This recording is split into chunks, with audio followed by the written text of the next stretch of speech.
Is it clear, my dear? And now we are going to learn about the place of work. It means when should in, at should be used in the place where we work. Is it clear? And it is said that if you are talking about the building where you work, if you are mentioning the building, for example, here the building is mentioned as, it is a bank, it is an office, in a shop, a factory, school. In these words denote only the building where you work. I mean, it is a bank, we are talking about the building. It is an office, we are talking about the building. It is a shop, it is a factory, in a school. So these are all the buildings we are talking about. So to mention a building, if you are pointing out a building, then we have to use the preposition in. And if it is not a building, means if it is a constructed place, if it is a structured place, then we have to use in. If it is not a structured place, for example, listen here, a farm. Farm is not a structured place. Railway station, it has only a room to take tickets or to buy tickets or to do whatever, to store all your things, but it is not a building. An estate is an open nature place. On a rubber plantation, just the trees will be there. These are all open places. It is not a construction. So we have to use on earth. So these are all open areas. If you are mentioning some open area like an estate or a plantation or a railway station or a farmhouse or a grove meaning top. And if you are talking about these open places, then we have to use on. And if you are talking about a specified building, then we have to use the preposition in. Is it clear? And finally it is concluded that another way of using at, in, on for places. If you are going to mention a place, if you are going to mention a place, and when can at be used, when can in be used, and when can on be used. Listen, at for a point. For a point meaning a specified thing. And in for an enclosed space. Enclosed space meaning like a building. Enclosed meaning just a construction of 4 walls. So enclosed space, a compact place, a designed one. So we have to use in. On is for surface, open area. So we have already learned that a farm, a railway station, and estate, all those things. So this is given there. Listen, I finally just you out. At for a point meaning at for a point meaning it means a specified place. At Nagarkoil. It is not clear, I think so. Is it clear? Yeah. At Nagarkoil, the place is specified. So at is used for a point. And in is used for an enclosed space. In is used for enclosed space. It means a factory or a building. In an office. In. On is used for surface. On a form. So finally, when you are writing the preposition in, on, and at, for places, you have to use all these things. If it is a specified place, you have to use at. If it is an enclosed area, a circulated area, then you have to use in. And it is an open area. If it is a surface, then we have to use on. Here, I am showing you just a few examples for at, in, and on, so that it will be clear for you when should we use at, when should we use in, and when should we use on. See, if the first example at is given.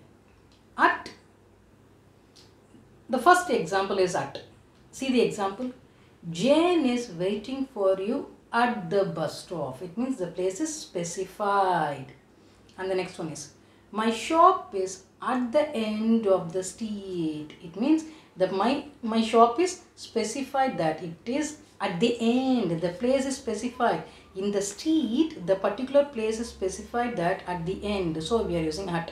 When will you arrive at the office? It means not in the office. Here not the building is talked about. It is the place, and especially it is where you work. So you are using at. He is asking the time. When will you arrive? As the time is mentioned there, you are using at. The next one is example of in. Do you work in an office? Here, listen, the previous example is different from the next one. The previous example, it is given there, when will you arrive at the office? It means here at is mentioning you the time of arrival. but here it is asking the building where you work. Do you work in an office? I have a meeting in Chennai. Jupiter is in the solar system. So here everyone is the general place. It is general, so we are using, it is general and it is a building, so we are using in. And the next one, you see the example on. The author's name is on the cover, open surface. Is it clear? The cover is open surface. In the cover is different, but it is address. So address can be written only at the outer side, under on the open area. So it is asked as on. You are standing on my feet. It means that upon the feet. That means your feet is open area. So he is standing there. So it is on. There is no smoking sign on the wall.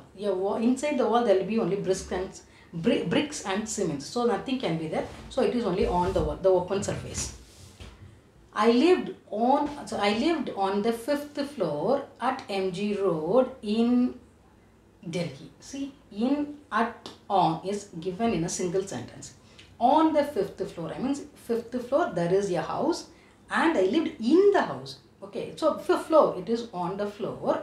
At MG Road, it is, Delhi is a place generally mentioned. In that generally mentioned place, he is specifying a place called as MG Road. So he has used at for MG Road and Delhi, and he has used in for Delhi, which is generally used.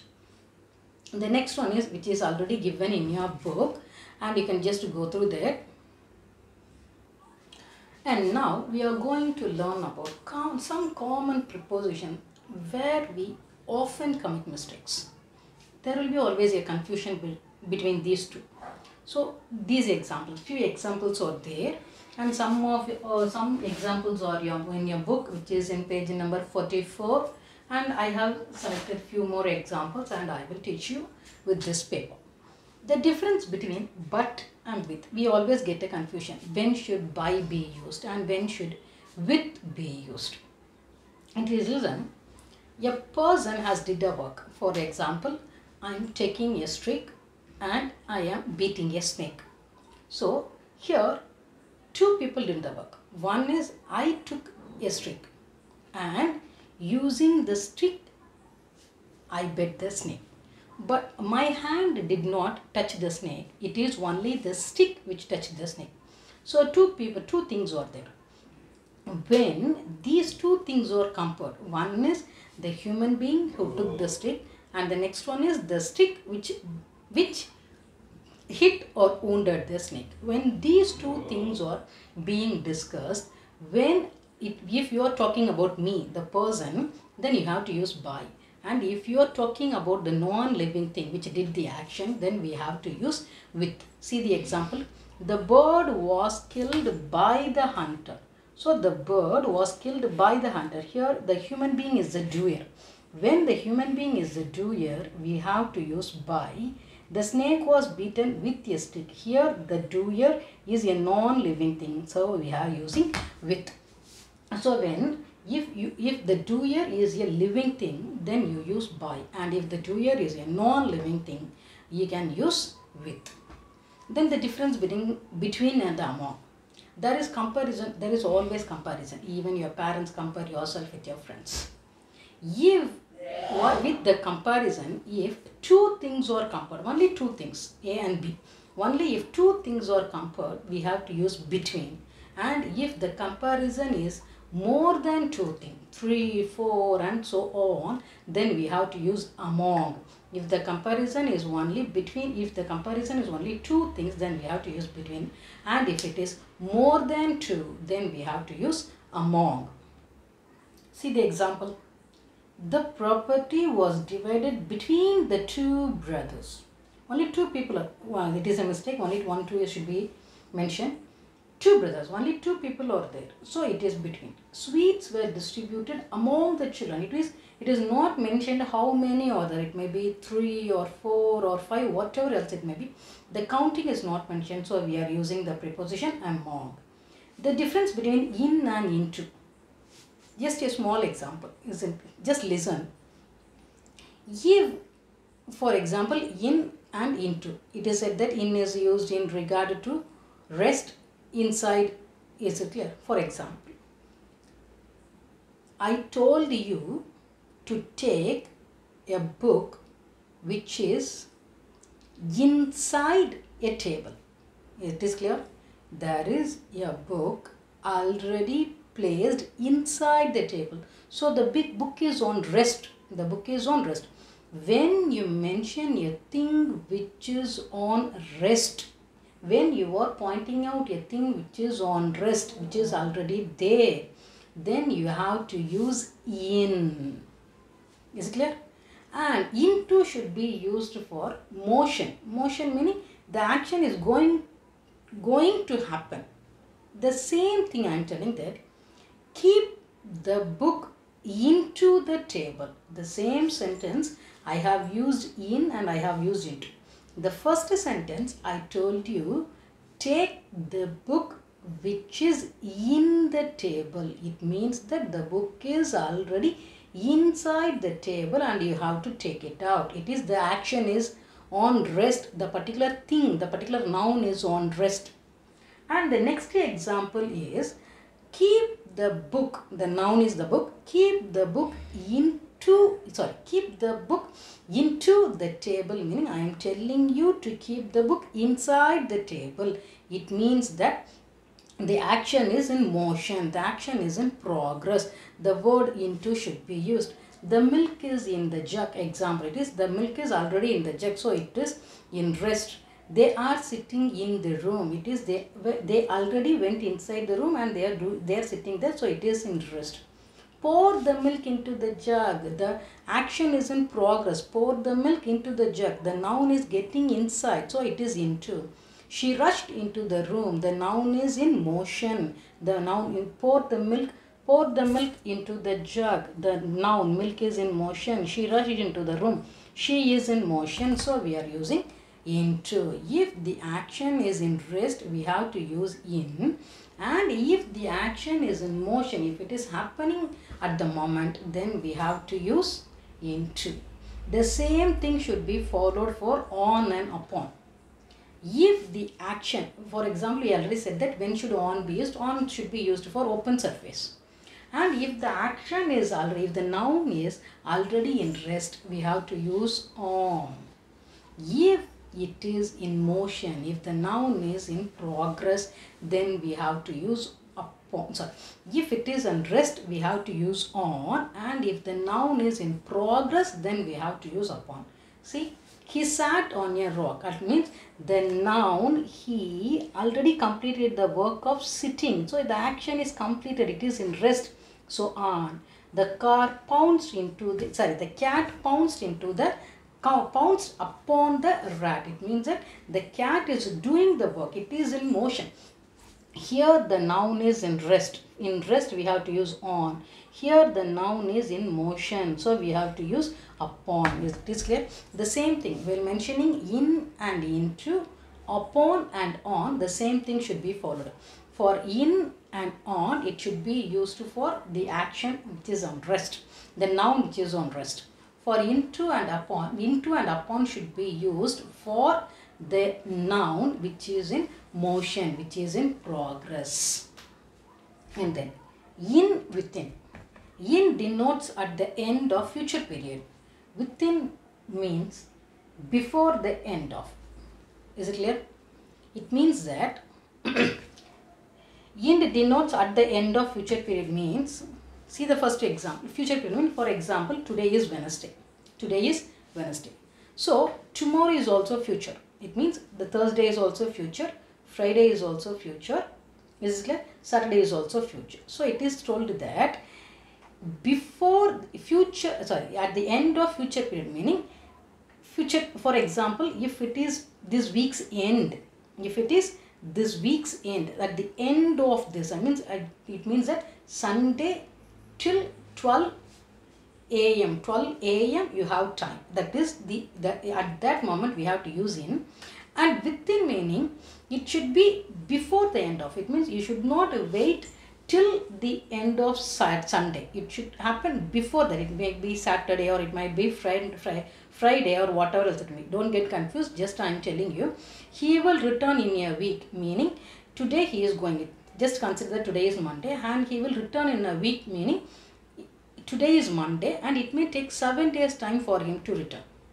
At the same time, he will return within a week, meaning today is Monday, he is going to a place on Monday and he will return before Sunday. Before Sunday meaning not even 7 days time will be taken. It might be 4 days or 5 days or 6 days. So if it is within the time, we have to use with. And in a week meaning he may take to the last extent of time. It means he may take the time up to Sunday. So that is the difference between.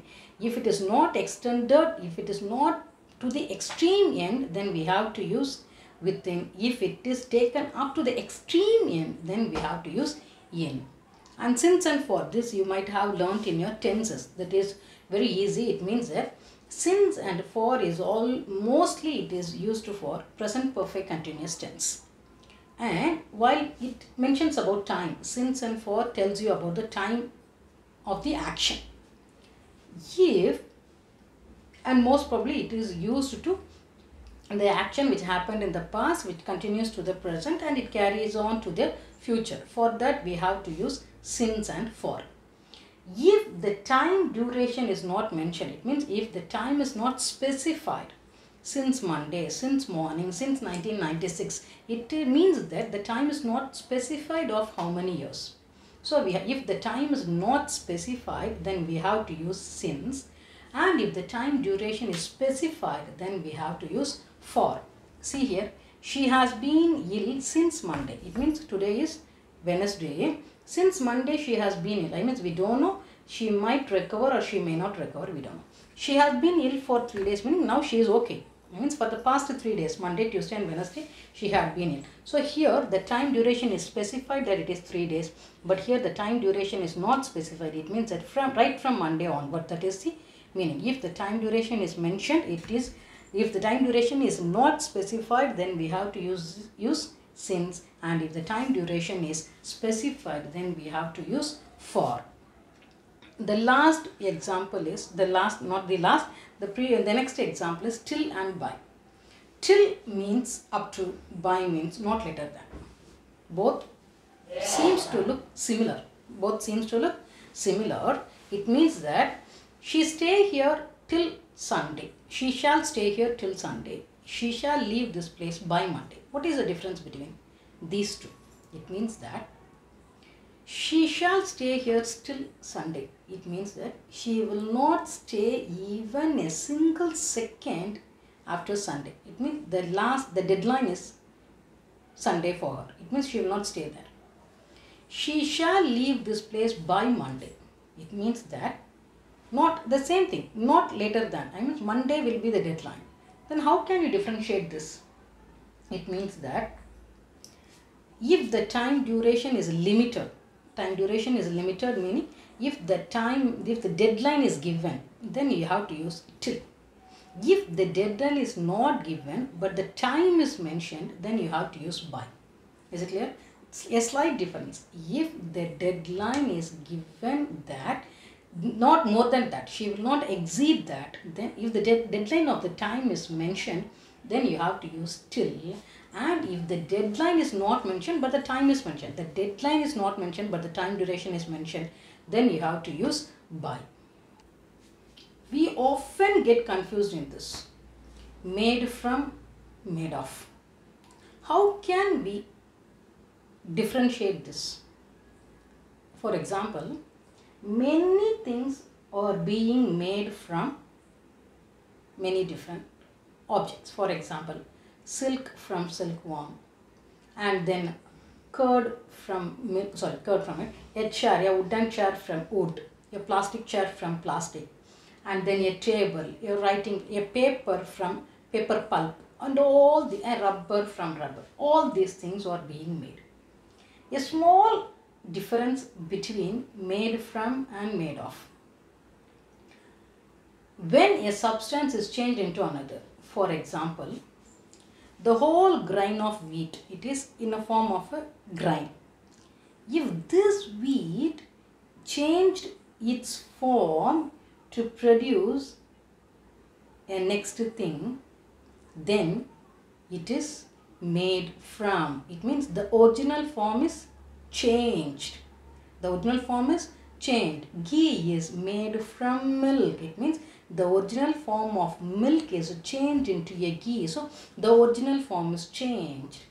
And when the original material is not actually changed, it means the silkworm is being, the silk means what is it, the house of the silk, I forgot that, a small, a small woolen like structure will be there, the house. So that is actually the silk. The silk is just transferred. It is not changed. It is transferred into a silk. So for this we have to use made of. It is clear. For example, wood. This chair is made of wood. It means the original form is not changed, but just the wood is redirected or repositioned as a chair. So it is made of. It is made of. The spoon is made of metal. The metal is changed into a metal is just designed as a spoon. So this is example. Is clear?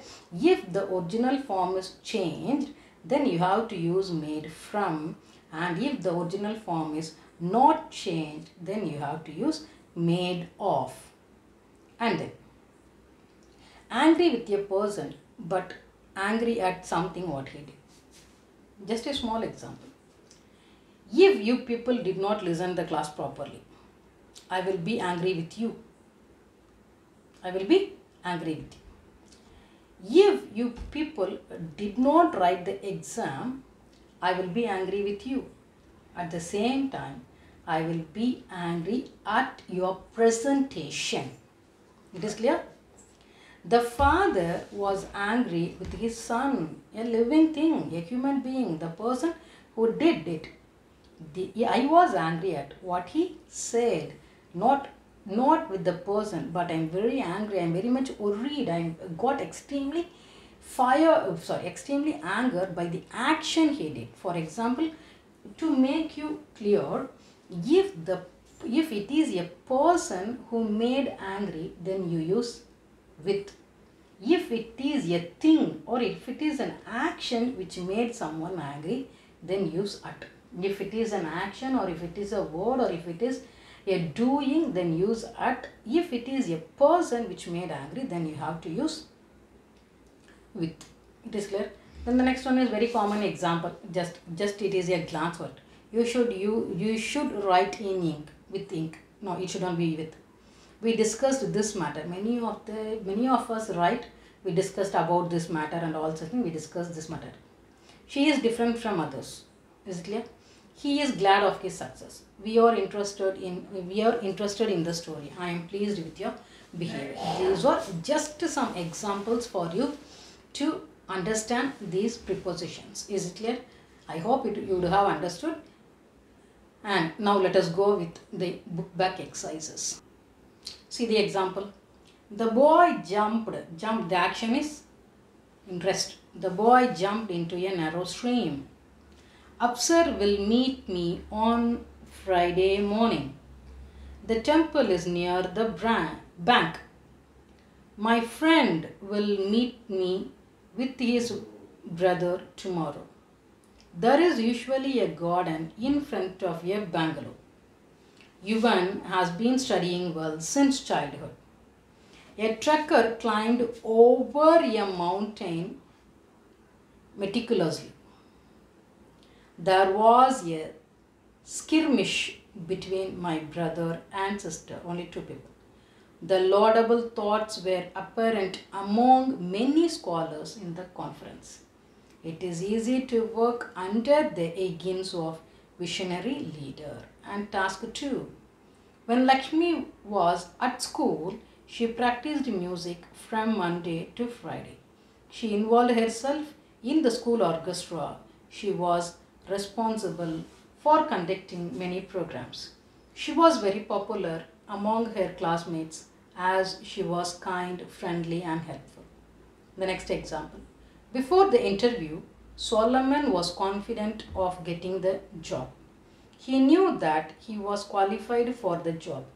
He was interested in discharging his duty perfectly.